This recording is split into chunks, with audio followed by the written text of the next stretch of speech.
2 દિવસ પહેલા દ્વારકા લારી ગલ્લાના પાછળના વાળા હટાવતો ક્યાં રાજકોટ જેતપુરના મુદ્દે ગઈકાલે રાજકોટમાં હતો, આજે સાથણીની જમીનમાં આવ્યો, કાલ દિલ્હી જઈશ, આજે 14મી સુરતમાં. એટલે કઈ નું કઈ મારું કામ ચાલુ હોય છે. તો તમે બધા ઉપાડી લો તો મારા ખભા મજબૂત થાય. તમને કઈ કોઈ અટકાવે તો તમે મને કહો. તમે પોતે લખતા લડતા શીખો, બોલતા શીખો. બરાબર? તમારા વડવાઓ બિચારા અભણ હતા, તમે તો થોડા ઘણા ભણેલા છો ને, 8મું 10મું 12મું થયેલા, ગ્રેજ્યુએટ થયેલા માણસો. તમે અરજી કરતા ના શીખો ચાલે?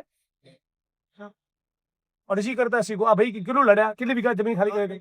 18 વીઘા જમીન. 18 વીઘા. પૂર્વ ધારાસભ્ય સામે લડ્યા. માજી ધારાસભ્ય બાલુકા સંતિ આ બાજુ આવો, ઇંગોરાળા અમારે. કહો આપણે સ્ટોરી કહો.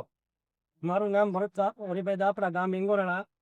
18 વીઘા જમીન 1982 ની અંદર ખાલસા કરી નાખી હતી. જેથી સુમીના તરફત માજી ધારાસભ્ય બાલુભાઈ તમતી એની સામે 12 વર્ષનો લડત આપી અને 18 વીઘા જમીન મેળવી. આવું શીખો. એ તો ઓકે રશ્મિ એમ સાયા હતા. આવા બનો. અમારે હોય ત્રીજો સાહેબ અને મારા આખા કુટુંબ ને સાથે રાખો. Very good. આપણી ગાડી કાઢી આવા માણસો જોઈએ. સંભાઈ. આ બધા સંગઠનમાં જોડીશું. હાલો. ચલો આવજો બધા. આવજો. Thank you. પોલીસ કાલે ખાસ ધ્યાન રાખજો. 2-4 ગામ થોડા તકલીફ પડે જેવો મેસેજ છે. આ જરા એક્સ્ટ્રા એલર્ટ રહે. બને તો એમના ગામોમાં તમારે પીએસઆઈ પીઆઈ જોડે મેસેજ બી પહોંચાડી દો.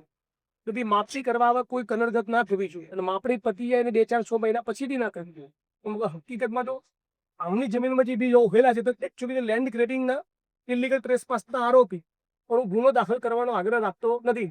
અત્યારે કાલ પંચરોજ કામ કરવા નાયબ મામલતદાર આવે એટલે રેકોર્ડ પર આવશે કે જિગ્નેશભાઈની જમીનમાં આ ભાઈ ઉભા હતા, તો તરત એક્ઝિક્યુટિવ મેજિસ્ટ્રેટની સહી હોય એટલે તો ગુનો કરવો જ પડે દાખલ. એ નથી કરાવો એવું કહેજો, પણ પછી એનો મતલબ એમ નહીં કે પાછળથી 2-4-6 મહિનાથી ઉભા. એટલું જરા એમને માર્ગદર્શન આપજો. કોઈ પ્રશ્ન આપો. બિચારા ઓલરેડી 40 વર્ષ હેરાન થયા છે. ચલો આવજો ભાઈ બધા. જય ભીમ. જય ભીમ. સાહેબ હાલો.